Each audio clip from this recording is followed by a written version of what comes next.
प्रहलाद नारद पराशर पुंडरीका व्यासाम्बरीश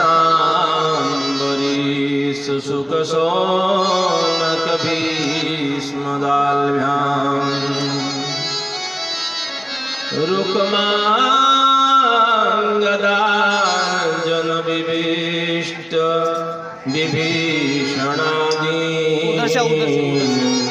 पुण्यानि मानि परमभागवतान् नमामि। वाञ्छाकल्पतरुभ्यश्च कृपासिन्धुभ्येव च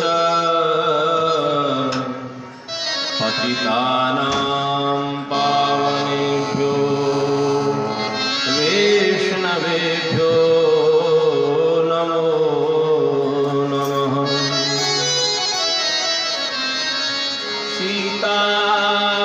सीतानाथ समारम्भां श्रीरामानन्दार्य मध्यमाम् अस्मदाचार्यपर्यन्तां वन्दे गुरुपरम्पराम्।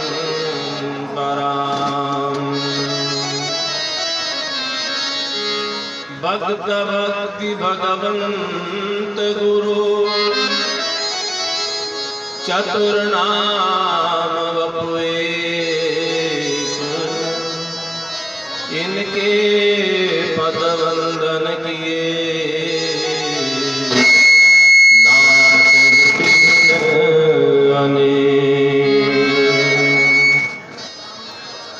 नारायणं नमस्कृत्य नरं चैव नरोत्तमम् देवीं सरस्वतीं व्यासं ततो जयमुदीरये।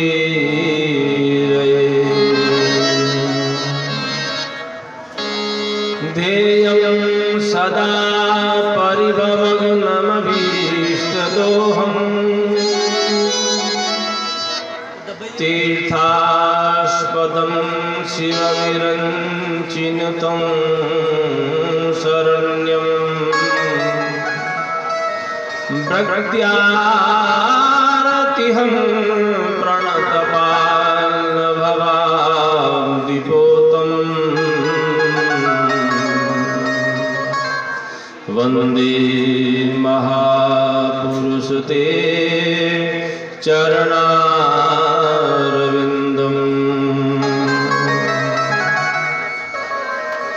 श्रीमद्भागवतं पुराणममलम्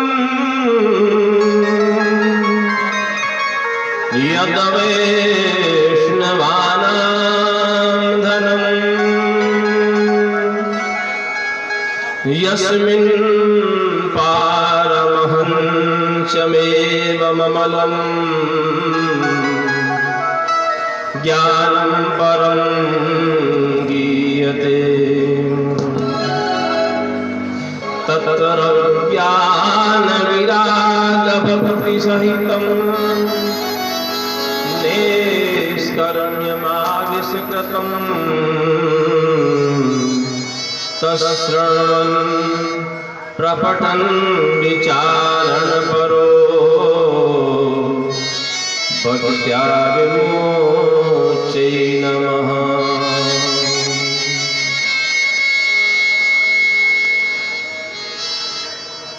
ब्रह्मानन्दं परमसुखदं केवलं ज्ञानमूर्तिं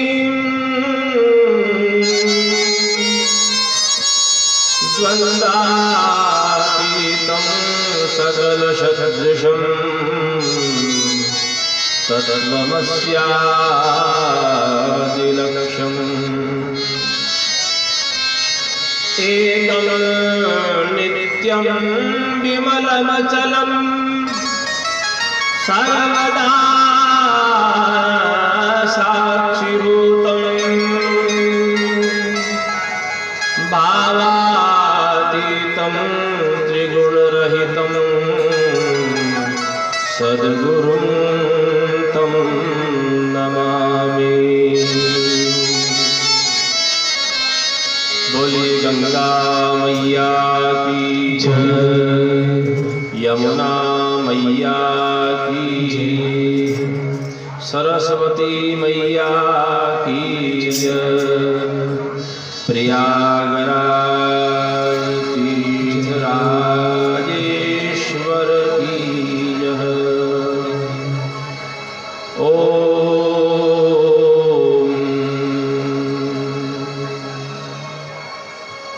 सद्गुरुवे नमः, परम गुरुवे नमः, परमेष्टि गुरुवे नमः, परात्पर गुरुभ्यो नमः। अखण्डमण्डलाकारं व्याप्तं येन चराचरम् तत्पदं दर्शितं येन तस्मै श्री गुरुवे नमः। परात्पर अखिलेश्वर अकारण करुणावरुणालय सच्चिदानंद भगवान की वाङ्मय प्रतिमूर्ति श्रीमद्भागवत महापुराण ज्ञान यज्ञ में हम सब गंगा मैया के परम प्रसाद परम आशीर्वाद से सभी एकीभूत उपस्थित हैं।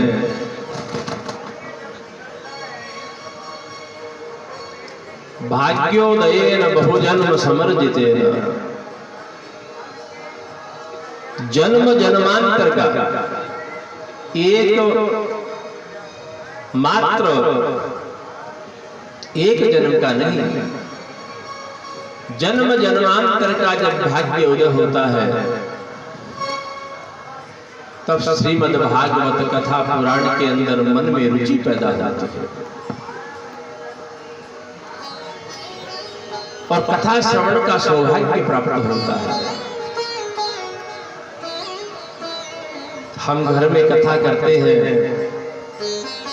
उसका जो फल मिलता है, किसी देवालय के अंदर बैठ करके यदि हम कथा का श्रवण करते हैं, पठन करते हैं, तो उसका 100 गुना फल मिलता है। और तीर्थराज प्रयाग के अंदर बैठ करके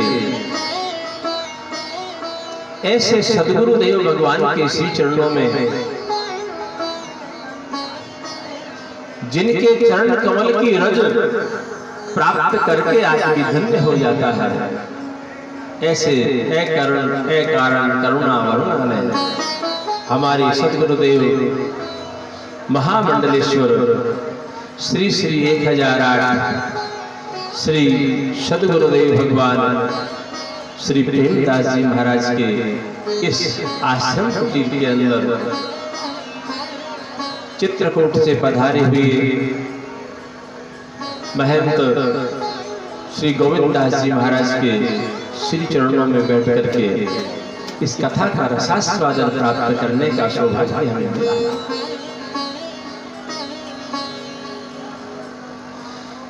ये भगवान पीताम्बरधारी बालकृष्ण लाल की परम मंगलमय कथा है। भाग्योदयेन बहु संजन्म समर्जितेन सत्संगमं च लभते पुरुषो यदा वै अज्ञान हेतु कृतमोहमदान्धकारः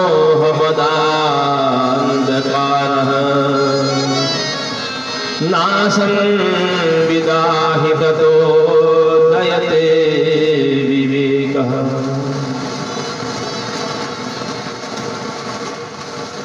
भाग्योदय से प्राप्त होता है सत्संग, और संतों की संगति प्राप्त करने से प्राप्त होता है भक्ति।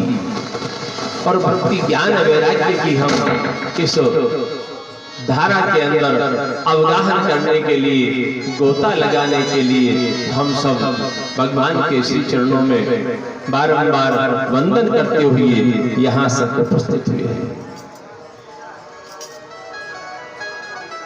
आज महावीर जी का बड़ा ही सौभाग्य था। जजमान तो भगवत कृपा से गंगा मैया और गुरु महाराज हैं, लेकिन गुरु महाराज के प्रतिनिधि भूत के अंदर हमारे महावीर जी अग्रवाल,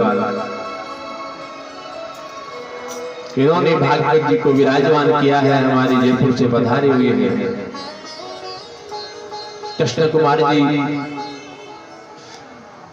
जिनके पिताजी हमेशा इस आश्रम के अंदर महीनों भर 75 वर्ष की अवस्था होने के बावजूद भी अपने शरीर की इतनी सेवाएं देते हैं कि हम युवा अवस्था वाले लोग भी नहीं दे पाते। उनके परिवार से खाटू से पधारे हुए कि भगवान साईं जी एवं समस्त यहाँ भक्तमंडल जो पधारे हुए हैं, उन सभी माताओं बहनों से भी हमारा यही निवेदन है कि समय है कथा सुनने का, तो यहाँ पर अपने समय को व्यर्थ नहीं गंवाएं और केवल कथा सुनने का आनंद प्राप्त करें। श्रीमद् भागवत क्या है, इसकी कथा क्यों कही जाती है, इसकी कथा से क्या पुण्य प्राप्त होता है, इन बातों को स्पष्ट करने के लिए श्रीमद् भागवत महापुराण के 12 जो स्कंद हैं, उन 12 स्कंदों में सबसे पहले महात्म्य का वाचन किया गया है सुखदेव जी महाराज के द्वारा।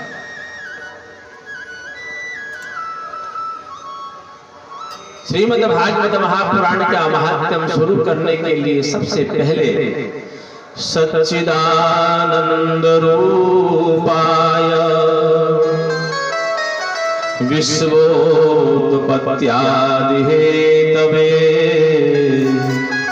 तापत्रय विनाशाय श्रीकृष्णाय वयं नमः। भगवान श्री कृष्ण को हम सब प्रणाम करते हैं। सबसे प्रथम श्लोक श्रीमद् भागवत। भगवान श्री कृष्ण का स्वरूप क्या है, परात्पर अखिलेश्वर परमात्मा का स्वरूप क्या है, सत चित और आनंद, सच्चिदानंद, जो पहले भी सत्य था, मध्य में भी सत्य है और आगे भी सत्य रहेगा। सत्य के अलावा जहां कुछ भी नहीं है, ऐसे हमारे परमात्मा जो केवल मात्र सत्य है। श्रीमद् भागवत महापुराण के अंदर जितनी भी व्याख्याएं की गई हैं, उनके अंदर सबसे पहले सत्य की व्याख्या की गई है। सत्यम व्रतम सत्य परम सत्यम सत्यस्य योनिं निहितं च सत्यः सत्यस्य सत्यात्मकप्रत्यनेत्रम्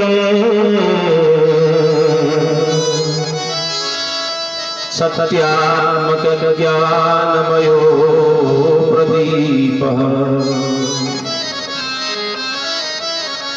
केवल सत्य की व्याख्या है। सत्य को परमात्मा स्वरूप, सत चित्त आनंद और चित्त स्वरूप प्रकाश। हमारे को यहाँ बैठने के लिए लड्डू की आवश्यकता है, इस लड्डू का कनेक्शन यदि वहां से हट जाए तो ये लड्डू किसी काम का नहीं। इसी प्रकार से हमारे शरीर के अंदर जो ज्योति विराजमान है, जो प्रकाश विराजमान है, उस प्रकाश का कनेक्शन उस परमात्मा से है।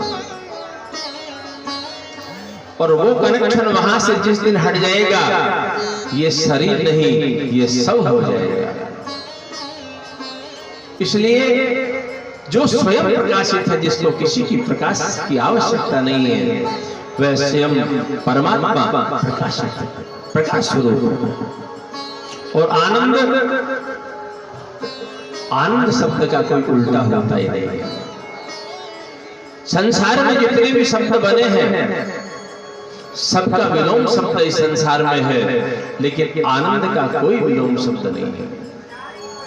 आनंद हृदय की अनुभूति है। हृदय के अंदर जो परमात्मा का प्रेम है, वही आनंद को देने वाला है। इसलिए हम इस आनंद को प्राप्त करने के लिए, इस आनंद के लिए ही हम सब यहाँ आए हुए हैं। क्योंकि ये आनंद घर में नहीं मिल सकता, बाहर नहीं मिल सकता, ये केवल भगवान के, परमात्मा के श्री चरणों में ही मिल पाता है। सच्चिदानंद रूपाय विश्वोत्पत्त्यादि हेतवे। संसार की उत्पत्ति, स्थिति और संहारण, ये जिसके वशीभूत है वह परमात्मा है। जन्म लेना ये सब परमात्मा के अधीन है। ऐसे व्यक्ति हैं जिनके 10-10 संतानें हैं, और ऐसे व्यक्ति भी हैं जिनके 20 वर्ष शादी के हो गए, लेकिन फिर भी उनके संतान की प्राप्ति नहीं हुई। विश्व का उत्पत्ति का स्थान, संसार की उत्पत्ति नारायण के श्री चरणों से है। भगवान नारायण शेषशय्या पर शयन कर रहे हैं। उनको एक से अनेक होने की जब कल्पना हुई, तब ही ये सृष्टि का आवरण पैदा हुआ है। विश्व की उत्पत्ति और पालन करता, इस संसार को पालने वाले परमात्मा है। हम हमारे परिवार को चलाते हैं तो ये महसूस करते हैं कि हम हमारे परिवार की कल्पना कर रहे हैं, हम उनका भरण पोषण कर रहे हैं। अरे आप कौन भरण पोषण करने वाले हैं? देने वाला तो और है, देनहार कोई और है और लेनहार कोई और। लोग भर भर मुझ पर धरे, तासो नीचे धरे। देने वाला तो परमात्मा है और लेने वाला भी परमात्मा है। परमात्मा का जब तक आशीर्वाद है, हम सब यहाँ आनंद की अनुभूति करते हैं। तापत्रय विनाशाय, 3 प्रकार के ताप बताए गए हैं, आदि दैविक, आदि भौतिक और आध्यात्मिक। 3 प्रकार के तापों को नाश करने वाले, विनष्ट करने वाले जो ठाकुर जी हैं, श्री कृष्णाय वयं नमः, उन भगवान श्री कृष्ण के चरणों में हम प्रणाम करते हैं। हमारे तुलसी बाबा ने भी कहा है, देहि दाता राम राज्य का हो नहीं व्यापा, देहि देविक भौतिक तापा, राम राज्य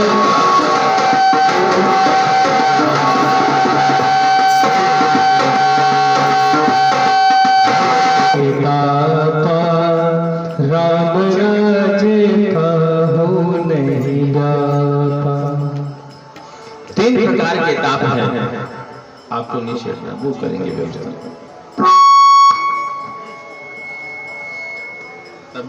तबलीग क्या हुआ? तीन प्रकार के जो ताप हैं, उन तापों से आदमी इस के अंदर दुखी होता है, परेशान होता है।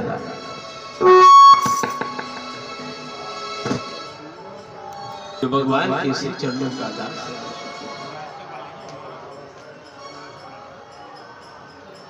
पहले माइक सही था नहीं, वो सारे कथामृत पान करने के लिए 88,000 ऋषि नैमिषारण्य में गंगा के किनारे बैठे हुए हैं।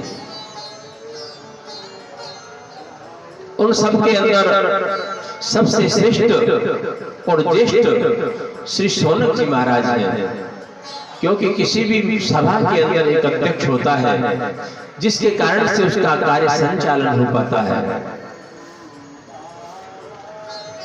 जितने संत वहां बैठे हैं उनमें बोलने का अधिकार सोनक जी महाराज को, सोनक जी महाराज को अधिकृत कर रखा है, अधिकारी है। कथामृत का पान करने के लिए ब्रह्म सत्रम करिष्यामि, ब्रह्म सत्र कर रहे हैं। उनमें कई ऐसे ऐसे ऋषि मुनि हैं जिन्होंने कई इंद्र की चतुर्युगियां देख ली हैं। उसी समय सूत जी महाराज आए हैं। सूत जी महाराज की उम्र मात्र 20 वर्ष की है, लेकिन ज्ञान के अंदर बहुत निष्णात हैं। सूत जी महाराज ऐसे भागवत वेत्ता हैं जिन्होंने श्रीमद् भागवत कथामृत का पूर्ण रूप से अध्ययन किया। सूत जी महाराज जैसे आए और आते ही उनके सभी संत खड़े हुए, उनके सम्मान के अंदर खड़े हुए। अब जो इतने वर्षों के जो चतुर्युगी देख चुके हैं ऐसे संत जब खड़े होने लगे तो सूत जी महाराज ने कहा, हे महापुरुषों, हे संत भगवान, आप ये क्या कर रहे हैं? आपको ऐसा नहीं करना, आप सब विराजिए। तो सोनक जी कहते हैं, धन वृद्धा बल वृद्धा आयु वृद्धा तथैव च ते सर्वे ज्ञान वृद्धा किंकिरा शिष्य किंकिरा। सोनक जी महाराज कहते हैं, सूत जी, धन में बलवान होना, धन में बड़ा होना अलग चीज है। बल वृद्धा, बल में बलवान होना अलग चीज है, और आयु वृद्धा उम्र में अधिक होना अलग चीज है। लेकिन सबसे बड़ा हम उसको मानते हैं संसार के अंदर जो ज्ञान वृद्धा, ते सर्वे भी ज्ञान वृद्धा, वो संपूर्ण ज्ञान वृद्ध है। जब सूत जी महाराज आकर के आसन पर विराजमान हो रहे हैं तो सोनकादि ऋषियों ने उनसे प्रश्न किया। क्या प्रश्न करते हैं सोनकादि ऋषिगण? कृष्ण प्राप्ति करो शाश्वत शाश्वतम तद्वदधुना। हे सूत जी महाराज, हमारे को भगवान श्री कृष्ण की प्राप्ति का ऐसा साधन बताइए जिस साधन को प्राप्त करके इस संसार के लोग परमात्मा के श्री चरणों में अपनी लगन लगा सके, श्री चरणों की प्राप्ति कर सके। सोनकादि ऋषियों ने और कुछ भी उनको ज्यादा उनका सत्कार करना, सम्मान करना, मालाएं पहनाना, उनके भाव को बढ़ाना, ऐसा कुछ भी नहीं किया। क्यों? क्योंकि संत समुदाय में कहते हैं कि संतों का क्षण और अन्न का कण होना चाहिए, और भगवान के श्री चरणों के अंदर मन लगे, ऐसे कृष्ण प्राप्ति कर्म शाश्वत साधनम तद्वदधुना। आज हमारे को ऐसा कोई उपदेश दीजिए, ऐसा कोई ज्ञान की बात बताइए। सोनकादि ऋषियों ने ऐसा क्यों पूछा? वो कह रहे हैं, काल प्याल मुखग्रासः त्रास निर्नाश हेतवे कि कलयुग आने वाला है महाराज, और कलयुग के आने से इस काल के व्याल रूपी ग्रास में सभी लोग बाग प्रवेश करने वाले हैं। तो उस कलयुग के अंदर परमात्मा का साधन जरूरी है, क्योंकि जितने भी पधारिए महाराज जी हमारे श्री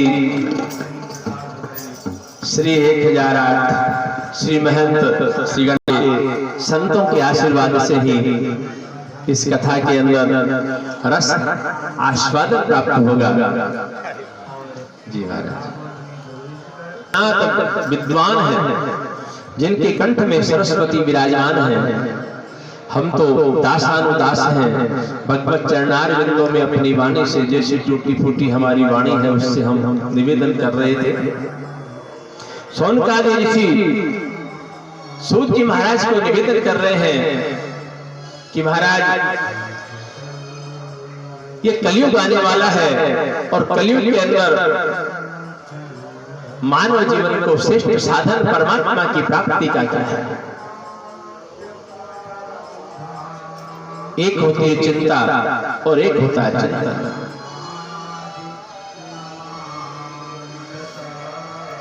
चिंता को हटाओ और चिंतन को बढ़ाओ, यही दो साधन है। मनसा वाचा कर्मणा हमारे शरीर से जो भी पाप कर्म हो रहे हैं, पुण्य कर्म हो रहे हैं, उनकी चिंता मत करो, क्योंकि हम कर्म योगी हैं, धर्म योगी हैं, हम भक्ति के अंदर प्रवेश करने वाले लोग आगे हैं। तो हमारे मन की चिंताएं दूर होनी चाहिए और परमात्मा का चिंतन बढ़ना चाहिए। अब जैसे ही सुखदेव जी महाराज, सहोनक जी महाराज सूत जी महाराज को कहते हैं, तो सूत जी महाराज कहते हैं कि श्रीमद् भागवत महान ग्रंथ ही एक ऐसा ग्रंथ है सोनक जी जिसकी कथा को श्रवण करने मात्र से इस कलयुग के अंदर परमात्मा के श्री चरणों में प्राप्ति संभव हो सकती है। ये कथा देवताओं को भी दुर्लभ है, देवताओं को भी इसी कथा का सुनने का अधिकार प्राप्त नहीं है। सोनकादि ऋषियों ने कहा महाराज ऐसा कैसे? पहले जब राजा परीक्षित को सुखदेव जी महाराज कथा सुना रहे थे, उस समय सब देवता मिलकर के सोने के कलश में अमृत लेकर के उपस्थित हो गए और अमृत लेकर के सुखदेव जी महाराज को निवेदन करते हैं कि महाराज राजा परीक्षित को 7 दिन बाद मारना है, इनकी मृत्यु नहीं होगी, ये अमर होंगे, इसलिए ये अमृत इनको पिला दीजिए और आप जो कथा करना चाहते हैं उस कथा के ज्ञान का अमृत हम देवताओं को पिला दीजिए, क्योंकि देवताओं को उस कथा का आज तक रसास्वादन ही प्राप्त नहीं है। उनको पता ही नहीं कथा का क्या आनंद है। जब उनको ये मालूम चला कि कथा में कितना ज्ञान है, कितना अमृत भरा हुआ है, ये अमृत तो ऐसा है तो हम अमृत को पी करके केवल अमर हो सकते हैं, लेकिन कथा अमृत ऐसा है जिसको पीने के बाद में भगवत चरणार बिंदु की प्रीति प्राप्त हो जाती है।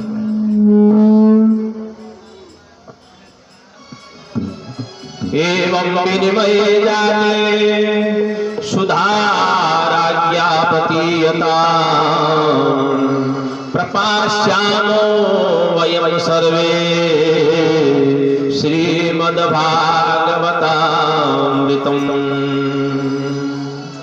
हम सब देवताओं को भगवान की कथा अमृत का पान कराया।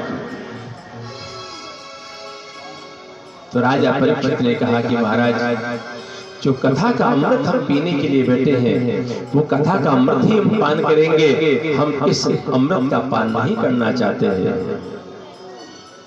तो सुखदेव जी महाराज उसी समय क्या कह रहे हैं? कथा लोके क्व मणिर्महा भ्रमरा तो विचार्येव तदा देवान् जहासः। हे देवताओं, कहाँ तो एक काज और कहाँ एक मणि। उस सोने के कलश के अंदर जो अमृत लाए हैं, उस अमृत को कांच की संज्ञा दी है सुखदेव जी। और श्रीमद् भागवत कथा का जो अमृत है, उसको मणि की महिमा दी है। क्यों? क्योंकि संसार क्या है?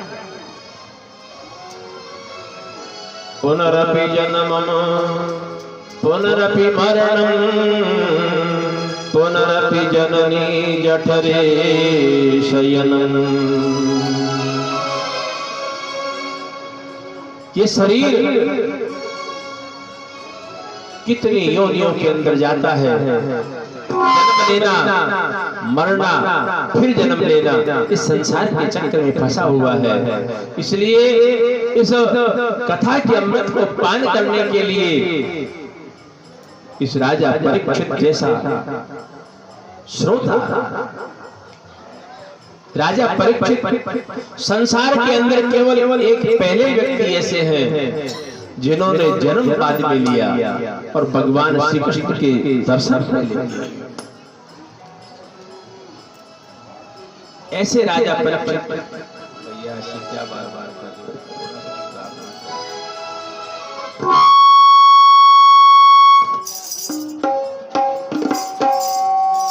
सीटी नहीं मारे, इतना कंट्रोल कर दे बेटा तू। इसलिए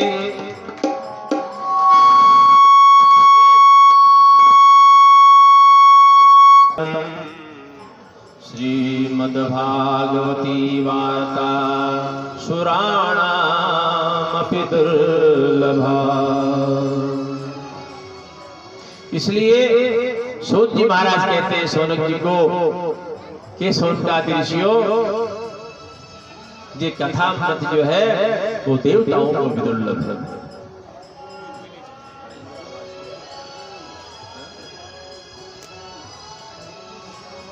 तो सारे देवता हमें कराइए, लेकिन उन्होंने इसको, हमारे अमृत को कांच की संज्ञा दी है और इसको मणि की संज्ञा दी है। इसकी आवाज सेट कर दे। तो ब्रह्मा जी ने क्या किया? ब्रह्मा जी ने अपने जितने भी सदग्रंथ थे, वेद, वेदांग, उपनिषद जितने भी हैं, अपने संसार की जितनी भी पारलौकिक और दैविक शक्तियां, उन सारी शक्तियों को एक तराजू में रखा और एक तराजू के अंदर श्रीमद् भागवत महापुराण को रखा। लघु ज्ञानानि जातानि गौरवेण इदं महत् तदा ऋषि गणा सर्वे विस्मयं परमं ययु। जब श्रीमद् भागवत महापुराण का पढ़ना भारी रहा और जितने भी सारे पढ़ने हैं वो सब ऊंचे हो गए, तो सभी विस्मय को प्राप्त हुए और उन्होंने ये मान लिया कि श्रीमद् भागवत महापुराण है एक ऐसा ग्रंथ है जो श्रीमद् भागवत महापुराण प्रत्यक्ष कृष्ण एवं ही, जो प्रत्यक्ष रूप में भगवान श्री कृष्ण का स्वरूप है। ये भगवान श्री नारायण ने ब्रह्मा जी को प्रदान की चतुश्लोकी भागवत, और चतुश्लोकी भागवत को ब्रह्मा जी ने अपने मानस पुत्र नारद जी को प्रदान किया, और नारद जी ने वेद व्यास जी महाराज को प्रदान की। वेद व्यास जी महाराज ने सुखदेव जी महाराज को प्रदान की, और सुखदेव जी महाराज के द्वारा ये कथामृत इस संसार के अंदर प्रचारित हुई।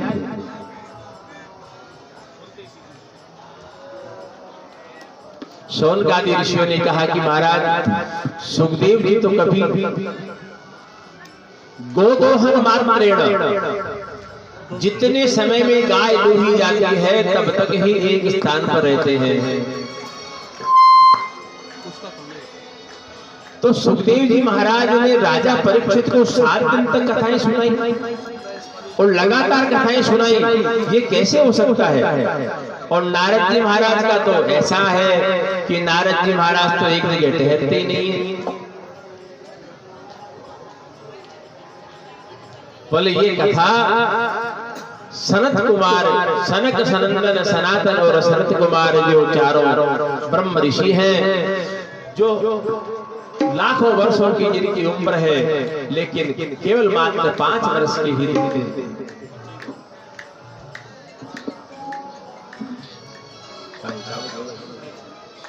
5 वर्ष के ही दिखते हैं।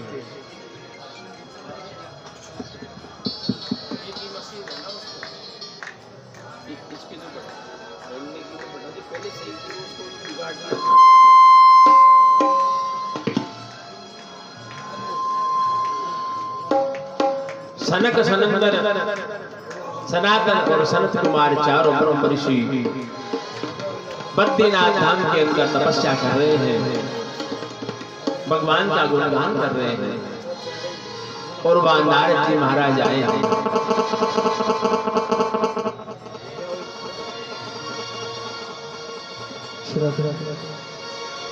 हर संतन के संग लागरी, संतन के संग लागरी, तेरी अच्छी बनेगी।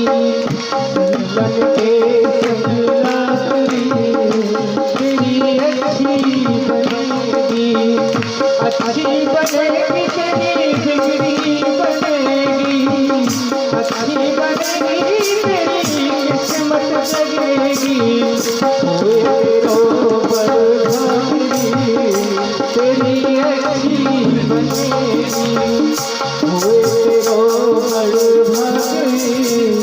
तेरी अच्छी बनेगी।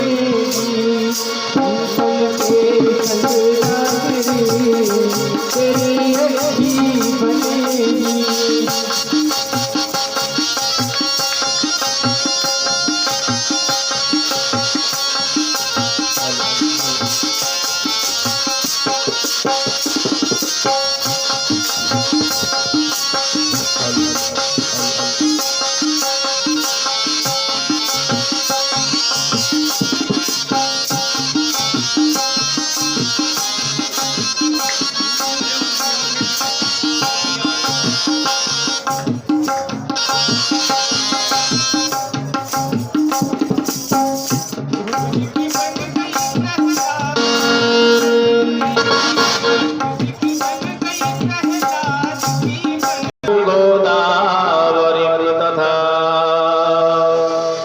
बड़े भैया हो,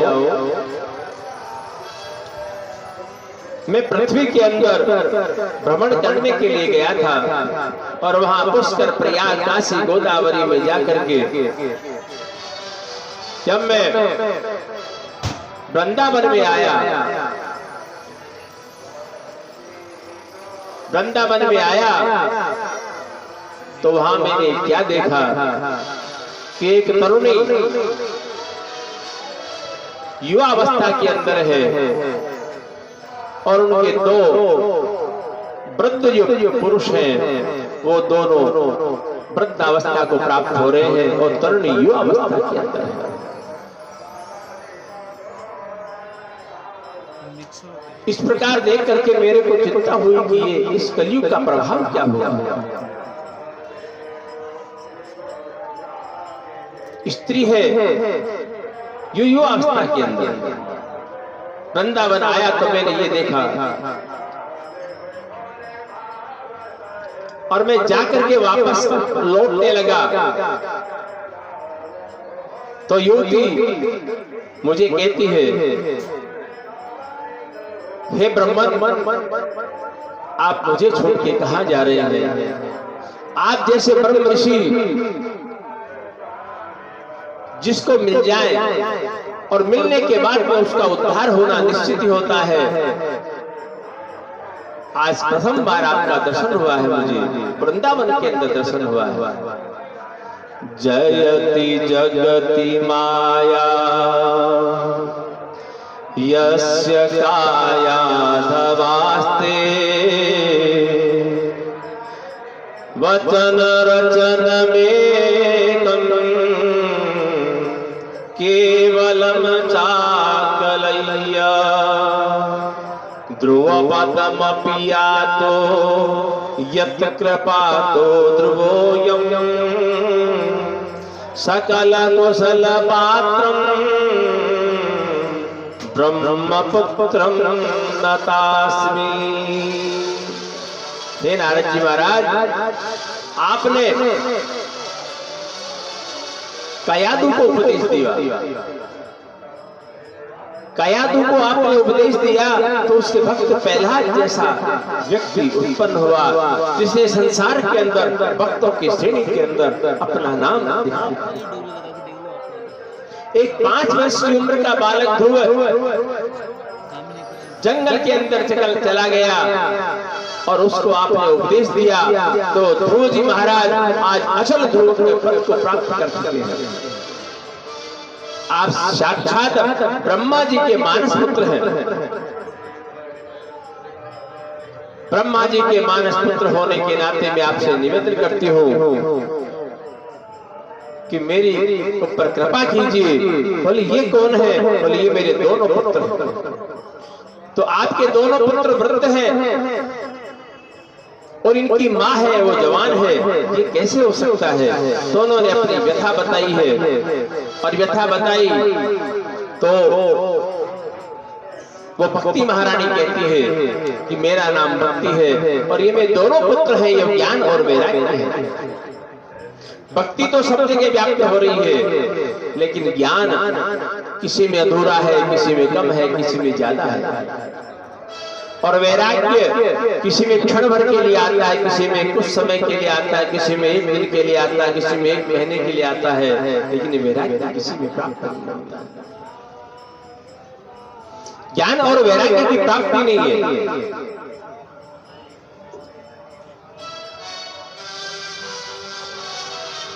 नारद जी महाराज कहते हैं भक्ति तुम्हारे को चिंता करने की आवश्यकता नहीं। वृथा खेदय से बाले अहो चिंता दुरागतम श्री कृष्ण चरणाम्भोजं स्मर दुःखम गमिष्यति। हे भक्ति तुम बेकार में चिंता कर रही हो। हमारे ठाकुर श्री कृष्ण इस संसार को छोड़ करके कहीं गए नहीं हैं, यहाँ पर विराजमान हैं। कैसे रहे हैं भगवान श्री कृष्ण? द्रौपदी च परित्राता येन कौरव कल्मषात् पालिता गोप सुंदर्यः स कृष्णः क्वापि नागतः। द्रौपदी की जिन्होंने रक्षा की है, दुष्ट कौरवों के कारण से जिसको अपमानित करने का षड्यंत्र रचा गया, ऐसी द्रौपदी महारानी की रक्षा की है। और पालिता गोप सुंदरी, गोकुल की जितनी भी गोपियां हैं उन सब का पालन करने वाले, उनको आशीर्वाद देने के लिए जिन्होंने अपना अवतार लिया है, ऐसे ठाकुर भगवान श्री कृष्ण कहीं पे नहीं गए हैं। मुक्तिम दासिम ददौ तुभ्यम ज्ञान वैराग्य का विभो। भगवान श्री कृष्ण ने मुक्ति प्राप्त करने के लिए भक्ति, ज्ञान और वैराग्य की धारा को प्रवाहित किया है। तो ज्ञान और वैराग्य को सजीव करने के लिए, वृद्धावस्था दूर करने के लिए नारद जी महाराज उनको वेद वेदांत घोषिष्य गीता पाठेर्मुहुः वेद वेदांत का उपदेश देते हैं, वेद वेदांत के मंत्रों का पाठ करते हैं, गीता पाठ सुनाते हैं और गीता पाठ सुनाने के बावजूद भी ज्ञान और वैराग्य वृद्धावस्था में ही रहते हैं, सजीव नहीं हुए। जब उनको बार बार वेद वेदांत का उपदेश दे रहे हैं तो एक आकाशवाणी हुई। आकाशवाणी के अंदर क्या हुआ? व्योम वाणी बभे पूर्वा ऋषे उद्यमा सफलस्तेयं भविष्यति न संशयः। व्योमवाणी, आकाशवाणी। उस आकाशवाणी में आदेश दिया गया, हे नारद, तुम्हारा प्रयत्न सफल होगा, लेकिन आपको क्या करना है? आपको सत्कर्म करना है। बोले अभी तक आज तक जो आपने इनको ज्ञान और वैराग्य को वृद्धावस्था से हटाने के लिए जितने गीता पाठ वगैरह किए हैं वो सारे हमने सत्कर्म नहीं थे क्या? ऐसा मन में विचार कर रहे हैं, बोल रहे हैं, लेकिन आकाशवाणी बंद हो गई। अब सत्कर्म कैसे हो? सत्कर्म की करने के लिए क्या विषय बताया गया है वो विषय भी उनको नहीं बताया गया। तो नारद जी वहां से कहते हैं कि भक्ति, मैं तुम्हें वचन देता हूं कि तुम्हारे दोनों पुत्रों को युवावस्था में लाने का मेरा काम है, और मैं वचन देकर के जा रहा हूं, आप यहीं पर रहो, आपको कहीं नहीं जाना। नारद जी महाराज वहां से पधारे हैं, किसी ऋषियों को पूछते हैं, संतों को पूछते हैं, और पूछते पूछते देखिए कोई विद्वान आदमी यदि किसी को प्रश्न पूछता है तो कोई व्यक्ति जवाब देना इसलिए नहीं चाहता, क्या पता अपन गलत जवाब दे देंगे, हमारी हंसी हो जाएगी। और मूर्ख आदमी या कोई अल्पज्ञ आदमी को पूछता है तो उसको कोई कुछ भी जवाब दे सकता है।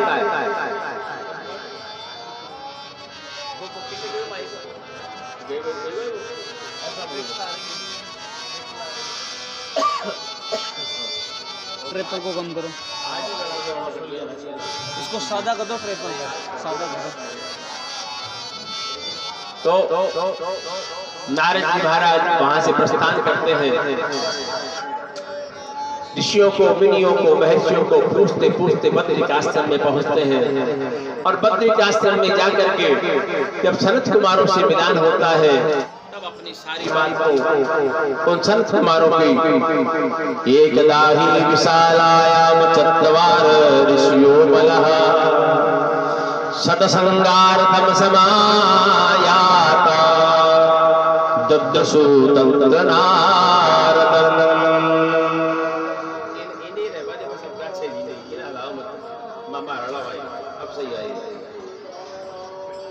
तो बुढ़ापा दूर करने के लिए, भक्ति के कष्ट की निवृत्ति को दूर करने के लिए सत्कर्म क्या है, उस सत्कर्म को करने के लिए ये हम पूछ रहे हैं, हे बड़े भैया हो।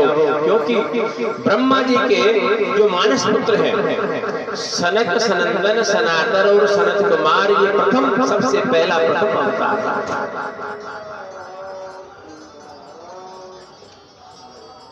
उनको सृष्टि का विस्तार करने के लिए कहा तो उन्होंने कहा हम तो भजन करेंगे, हम सृष्टि का विस्तार नहीं करेंगे। तो उन्होंने कहा, ब्रह्मा जी को गुस्सा आया कि तुम बालक ही रह जाओ, इसी उम्र में रहोगे जीवन भर। तो इसी उम्र के अंदर आज भी उनकी अवस्था 5 वर्ष की है। सनत कुमार कहते हैं, मां चिंता गुरुदेव से हर्ष चित्ते समावह। हे देवर्षि, आपको चिंता करने की कोई आवश्यकता नहीं। बोले महाराज उपाय क्या है? यस्या श्रवण मात्रेण हरिश्चित्तम समाश्रये। सनकादि ऋषियों ने कहा कि नारद जी, जिसके चिंतन करने से परमात्मा हरि हमारे हृदय में विराजमान हो जाए, ऐसा केवल मात्र एक भागवत कथा।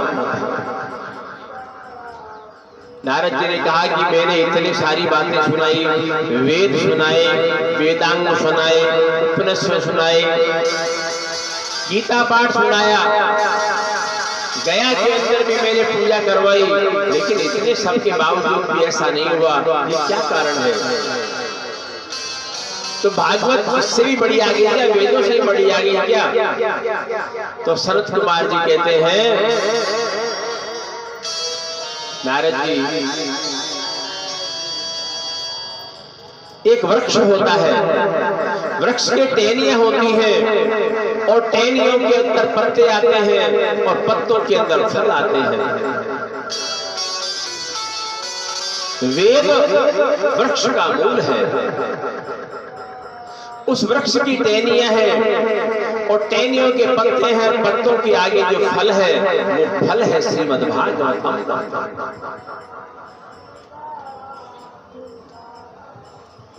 अब आप ये समझो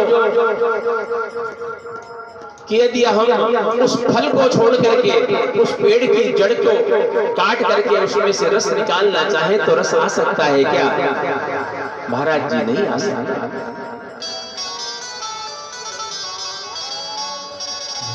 क्योंकि रस उसमें नहीं है, जबकि पैदा वहीं से हो रहा है। यदि जड़ काट दी जाए तो फल नहीं आएंगे। दीपक किससे जलता है? घी से जलता है।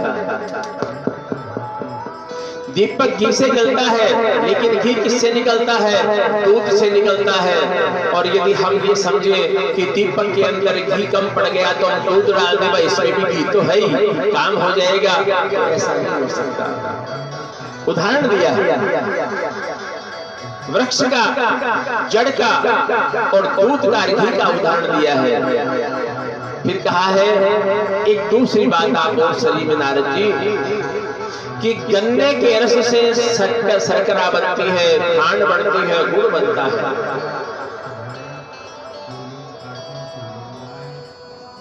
लेकिन हलवा बनाने के लिए आप गन्ना का रस उस पर डालेंगे तो क्या मिठास हो पाएगा?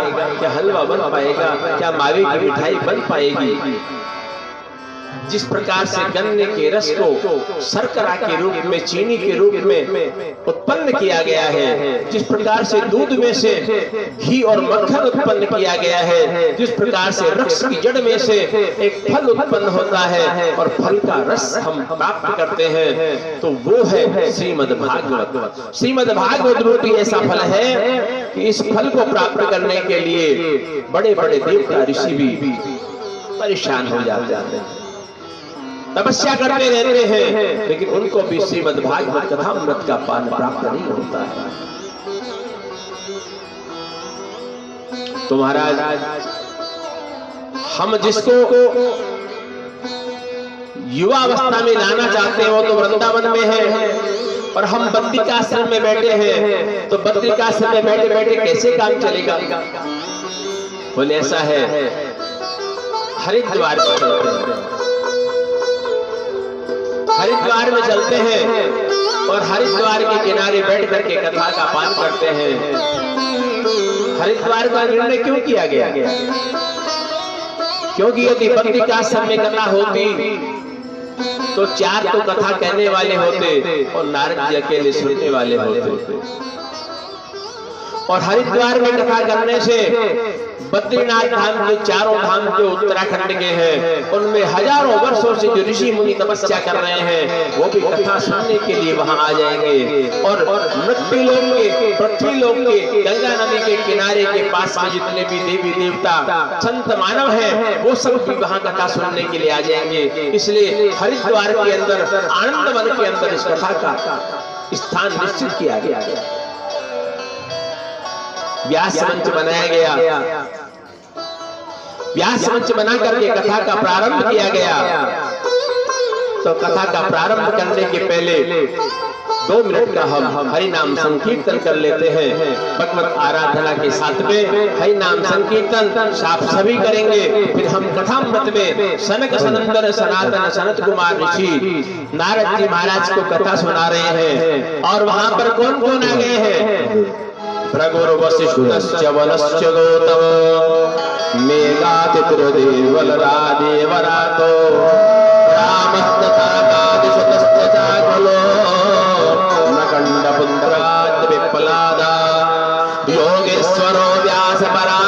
च छाया सकोजा जरिद्वन्द्वमुख्या वेदान्तानि वेदाश्वः मन्त्रात्तत्राशमूर्तयः सप्तदश पुराणानि षट्शास्त्राणि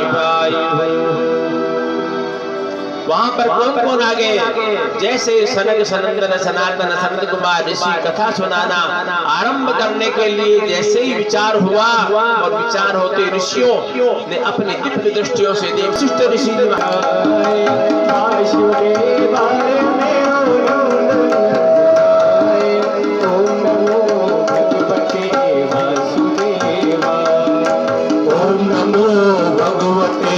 वासुदेवाय नमो भगवते वासुदेवाय ओम नमो भगवते वासुदेवाय वासुदेवाय मेरो नंदनाय वासुदेवाय मेरो नंद नंदनाय वासुदेवाय सभी गाइए जरा ताली बजा करके दोनों हाथ खोलिए ठंडी दूर हो जाएगी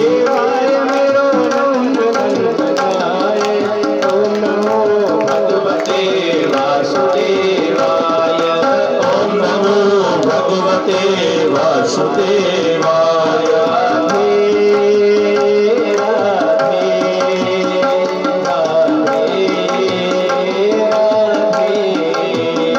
श्यामा श्यामा श्यामा श्यामा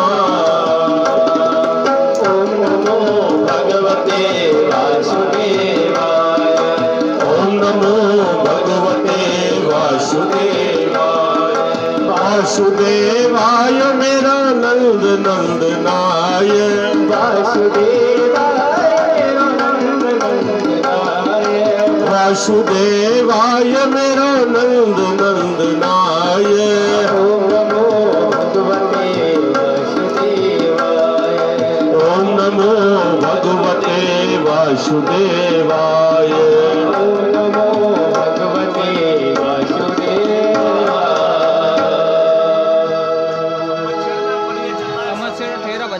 ओम नमो भगवते वासुदेवाय की ध्वनि प्रस्फुटित होती है और वहां पर नमः शब्द जयकारे लग रहे हैं।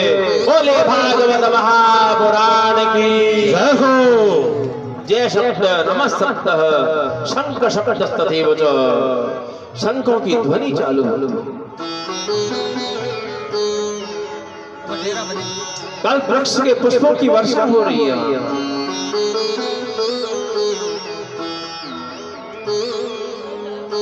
इस भागवत का महात्म सुना रहे हैं शरद कुमार जी। यस्य श्रवण मात्रेण मुक्ति करतले स्थितः सदा सेव्या श्रीमद्भागवती कथा। यस्या श्रवण मात्रेण हरिश्चित्तम समाश्रये। सदा सेव्या श्रीमद् भागवत कथा का सेवन हमेशा करते रहना चाहिए। केवल एक बार में ही नहीं। अब मत छेड़े इसको, जहां है उन्हें हट जा। सदा सेव्या श्रीमद् भागवती कथा। श्रीमद् भागवत रूपी कथा का हमेशा श्रवण करना चाहिए, सेवन करना चाहिए। यस्या श्रवण मात्रेण, यज्ञ में हवन करने के लिए हमारे को तिल की आहुतियां देनी पड़ती है, घी की आहुतियां देनी पड़ती है, मंत्रोच्चारण करना पड़ता है, जप करने के लिए हमारे को गौमुखी और आसन लगाना पड़ता है, रामचरितमानस का पाठ करने के लिए हमारे को कुछ बोलना पड़ता है। लेकिन श्रीमद् भागवत कथा क्या है? यस्या श्रवण मात्रेण, जिसको केवल मात्र सुनने से ही हरिश्चित्तम समाश्रयेत, ठाकुर जी आपके चित्र में आके विराजमान हो जाएगा। ये कब होते हैं? भाग्योदय बहुजन्म समर्जितेन। ये नारद जी, ये भाग्य का उदय होता है, तभी जाकर के ये काम होता है। हमारे कई जन्मों के भाग्य का उदय होता है, तब जाकर के भागवत कथा अमृत का पान करते हैं। शहरों के अंदर हम देखते हैं, कई बार कथाएं की हैं, तो लोग बाग घर में बैठे बैठे अपने गद्दों के ऊपर आराम करते रहते हैं, लेकिन उनके मन में कभी ये विचार नहीं आता हम कथा अमृत का पान करने के लिए। सुख कहाँ है? सुख गद्दों के ऊपर नहीं है, सुख एसी में नहीं है।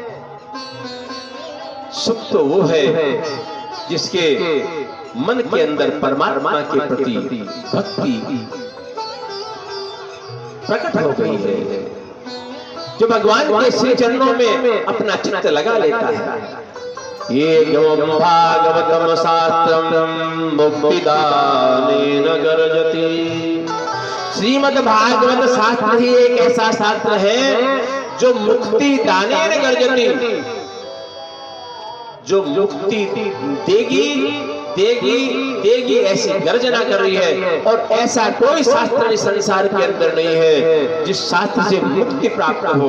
केवल श्रीमद् भागवत के अंदर ये लिखा हुआ है कि मुक्ति दाने में गर्जति, मुक्ति प्रदान करने के लिए गर्जना करती है श्रीमद् भागवत कथा।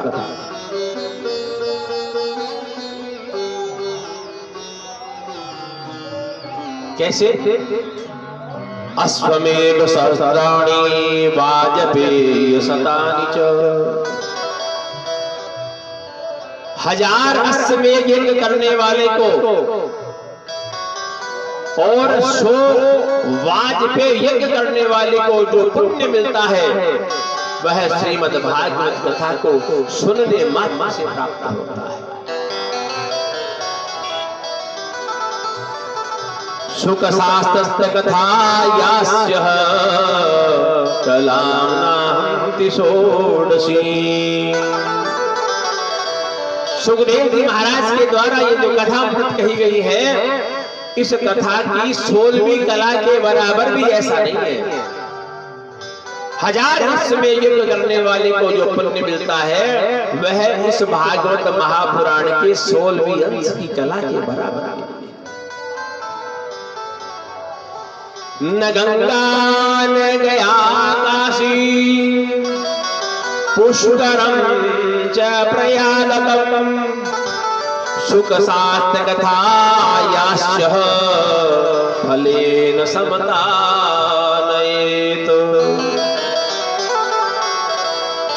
गंगा, गया, काशी, गोदावरी, पुष्कर, प्रयाग, इनमें जो स्नान का फल है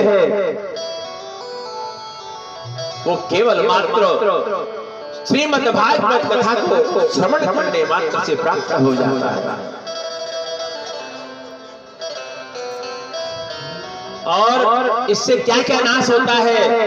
जन्म कोटि कतम पापम नश्यते नात्र संशयः। करोड़ों जन्मों के जो पाप इकट्ठे हुए हैं हमारे, जिसको हम प्रारब्ध कहते हैं, जो हमारे जन्म जन्मांतर से इकट्ठा हुआ है पाप, जन्म कोटि कथम पापम, करोड़ों जन्मों के पाप जिसके इकट्ठे हो गए हैं, वो केवल मात्र श्रीमद् भागवत कथा का पान करने से नष्ट हो जाता है।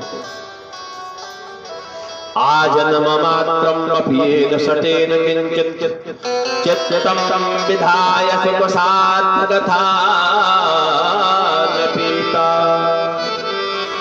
चांडालवत् खरवत् वदते न नीतम् मिथ्या स्वजन्म जननी जनि दुःख भाजा।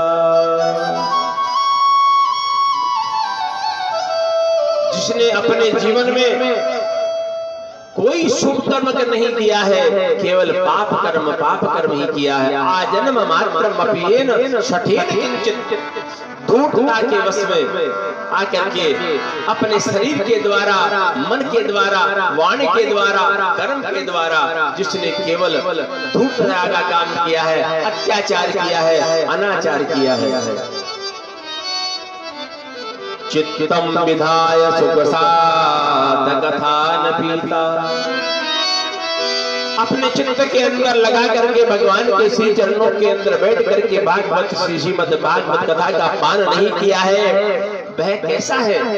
चांडालवत्, वह चांडाल के समान है। खरवद्वदः, और गधे के समान इस संसार के अंदर अपना जीवन यापन करता है। गधे का क्या? गधा इस संसार के भार को ढोता है और उसका कोई काम नहीं है। उसकी पीठ पर सामान लाद दिया जाता है, एक स्थान से दूसरे स्थान पर वो शरीर के द्वारा उस पाप की गठरी को ले जाता है।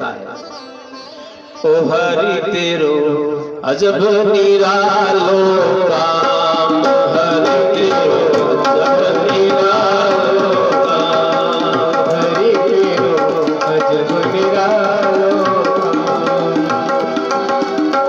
अजब निरालो काम, हरि तेरो अजब निरालो काम, सांवरिया तेरो अजब निरालो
लेते हैं, माता पिता के आश्रित रहते हैं।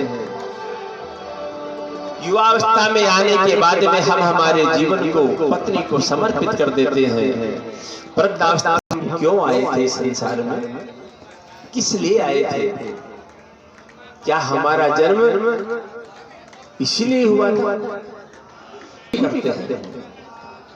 करते हैं वो सारे पशु पक्षी भी करते हैं।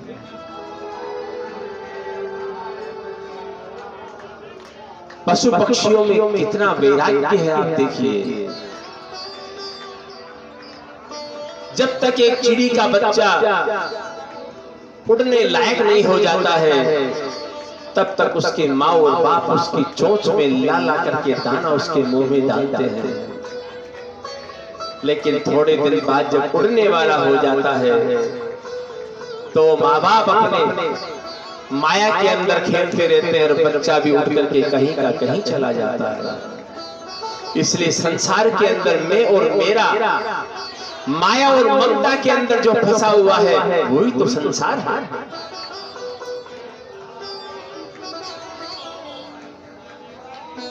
सनत कुमार ऋषि नारद जी महाराज को कथा सुनाते हुए कहते हैं यत फलम नास्ति तपसा न योगेन न समाधिना अनायासेन तत्सर्वं सप्ताह श्रवणे लभेत। यत फलम नास्ति तपसा, जो तपस्या करने से फल प्राप्त नहीं होता है, योगेन योग से जो फल प्राप्त नहीं होता है, समाधि नाम समाधि लगाने से जो फल प्राप्त नहीं होता है, अनायासेन तत्सर्वम वह सारा का सारा फल सप्ताह श्रवणे लभेत। केवल श्रीमद् भागवत महापुराण की कथा को श्रवण करने मात्र से वह सारा फल प्राप्त हो जाता है।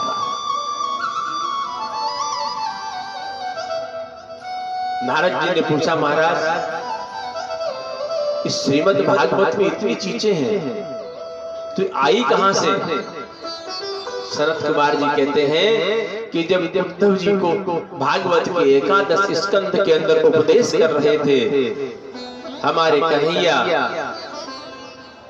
तो उद्धव जी को कहा उद्धव तुम जाओ और बद्रिकाश्रम में भजन करो, अब ये द्वारिका डूबने वाली है और हमारे सारे परिवार के यदुवंशी हैं वो सब यही मर करके खत्म होने वाले हैं, अब आप यहाँ से जाइए। तो महाराज फिर आप कहाँ जाओगे? तो उन्होंने कहा कि मैं इस मेरा स्वरूप इस श्रीमद् भागवत महापुराण के अंदर प्रवेश कर रहा है, मेरी जो ज्योति है वो श्रीमद् भागवत महापुराण के अंदर लीन हो जाएगी और जो श्रीमद् महापुराण को पुराण नहीं मान करके परमात्मा मान करके भजन करेगा, श्रवण करेगा, मनन करेगा, उसका जीवन इस संसार के अंदर धन्य हो जाएगा। सेवनात् श्रवणात् पाठात् दर्शनात् पापनाशिनी। श्रीमद् भागवत कथा सेवनात् सेवन करने से, श्रवणात् श्रवण करने से, पाठात् पाठ करने से, दर्शनात् इसके दर्शन मात्र करने से पाप नाशनी है। ये पापों का नाश करने वाली कथा है।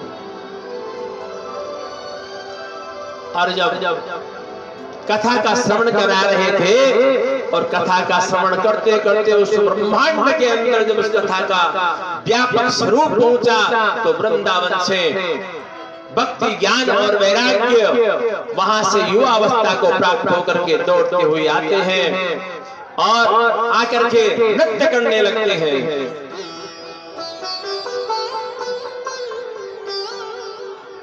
और नृत्य करने लगे तो देवताओं को कहा भक्ति ने कि महाराज मैं कहाँ रहूं, मेरे रहने के लिए कोई स्थान बताइए, मैं कहाँ रहूं।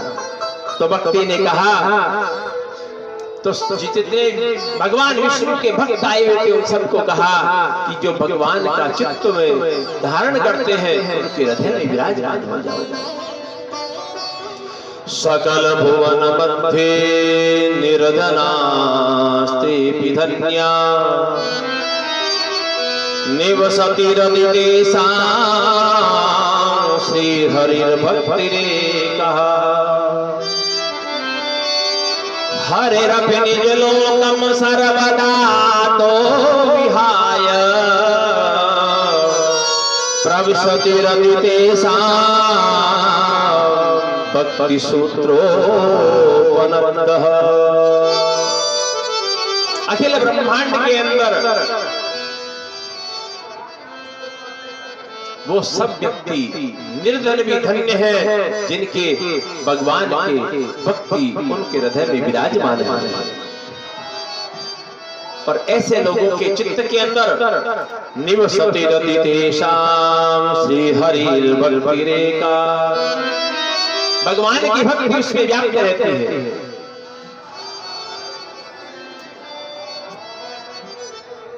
सोनकादि ऋषियों को नारद जी ने कहा कि महाराज आपने ये सारी बातें बताई, लेकिन मेरे को एक बात बताइए कि इस कथा को सुनने से कौन कौन धन्य होते हैं?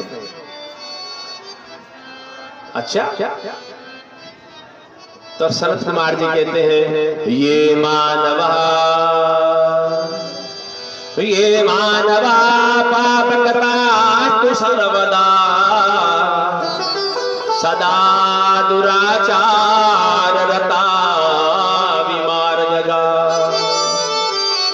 क्रोधाग्नि दग्धा कुटिलाश्च कामिनः सप्ताह यज्ञेन कलो पुनन्ति। सनत कुमार जी ने कितना सुंदर श्लोक गाया।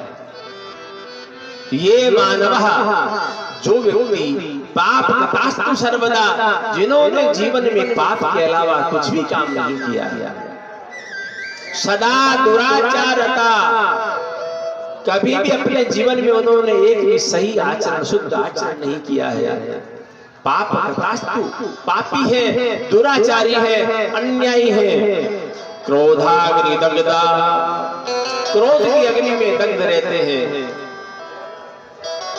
और कुटिलाश्च, कुटिल नीति वाले, जो हमेशा एक दूसरे को धोखा देने का ही जिनका स्वभाव बन गया है, कामिनः, और कामी पुरुष हैं, सप्ताह यज्ञेन कलो पुनन्ति। श्रीमद् भागवत सप्ताह के यज्ञ से ये सारे पवित्र हो जाते हैं और दिव्य आत्मा बन करके परमात्मा के श्री चरणों में प्रवेश करते हैं। अच्छा, तो महाराज इसका कोई प्रमाण बताइए। अच्छा, प्रमाण की आवश्यकता है तो लीजिए प्रमाण, आप सामने प्रमाण है, बताइए महाराज। बोले एक आपको कथा सुनाते हैं इस मामले में। तो संत कुमार जी ऋषि एक कथा के माध्यम से इसका प्रमाण बता रहे हैं। तुंगभद्रा नदी के किनारे उत्तम नाम का नगर, उत्तम नाम के नगर में एक ब्राह्मण परिवार रहता है। वह ब्राह्मण परिवार आत्मदेव नाम का ब्राह्मण है, द्वितीय एव भास्कर है, इतना विद्वान है कि उसका प्रकाश भास्कर भगवान सूर्य के समान प्रकाशित है। सभी वेदों में वेदांगों में विशारद है, लेकिन प्रारब्ध का कर्म है कि प्रारब्ध के कर्म के कारण से उसको ऐसी पत्नी मिली जिसका नाम धुंधुली है। नाम ही धुंधुली हो, जिसमें धुंध ही धुंध हो, वहां क्या दिखाई देगा? आप सुबह जो लोग स्नान करने जाते हैं देखते हैं कि हमारे को सामने वाला भी नहीं दिखाई देता धुंध के अंदर। अपने अलावा किसी को कोई नहीं समझना, केवल अहम ब्रह्मास्मि, मैं ही सब कुछ हूं, इसके अलावा और कोई नहीं संसार के अंदर। ऐसी धुंधुली, तो धुंधुली के लिए व्याख्या की है कि धुंधुली कैसी है। लोकवार्तारता क्रूरा प्रायसो बहुजल्पिका शूराच ग्रहदत्तेषु कृपणा कलह प्रिया। धुंधुली कैसी है? लोकवार्तारता, थारी मारी, के अलावा दुनिया में कोई काम को नहीं बनी।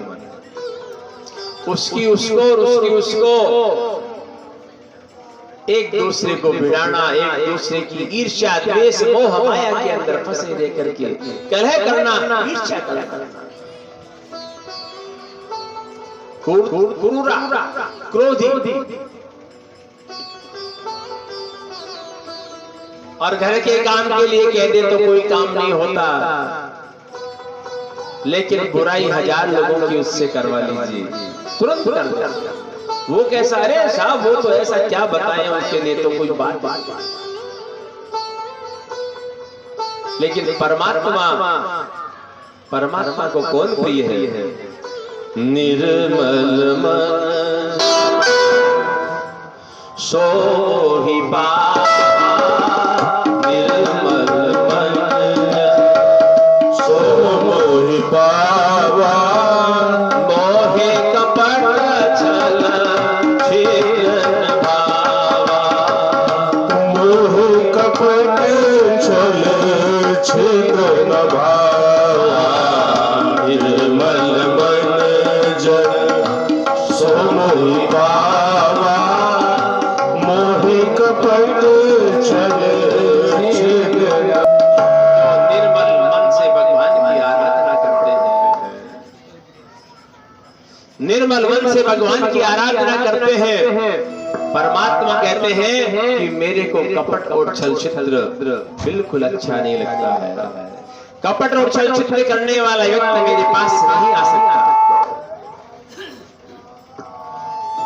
तो आत्मदेव नाम के ब्राह्मण बड़े तपस्वी हैं और उनकी पत्नी धुंधली सही चल रहा था, अब काहे को छेड़ रहा है?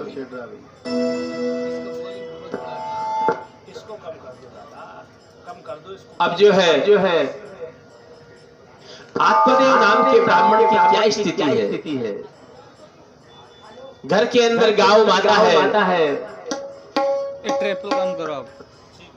गौ माता को इतने वर्ष हो गए लेकिन आज तक वो गर्भवती नहीं। तुलसी का बिल्ला वहां अपने घर में लगाते हैं लेकिन उसके बाद भी वो सूख जाता है।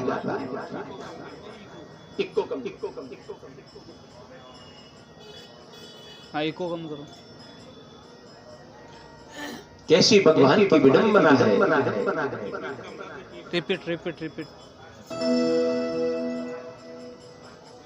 ब्राह्मण घर में जन्म दे दिया, बिल्कुल सही। विद्वान बना दिया, ये बिल्कुल सही। लेकिन पत्नी यदि कर्कश आ गई तो उसका परिवार बिल्कुल गलत।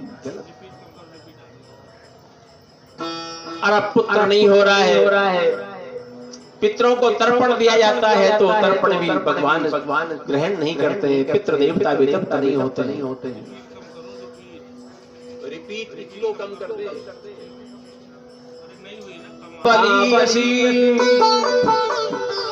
वदत्वं सत्वरं मध्यमं स्वस्य दुःखस्य कारणम्। हे ब्राह्मण क्यों रो रहे हो? क्यों उदास हो? क्यों परेशान हो रहे हो?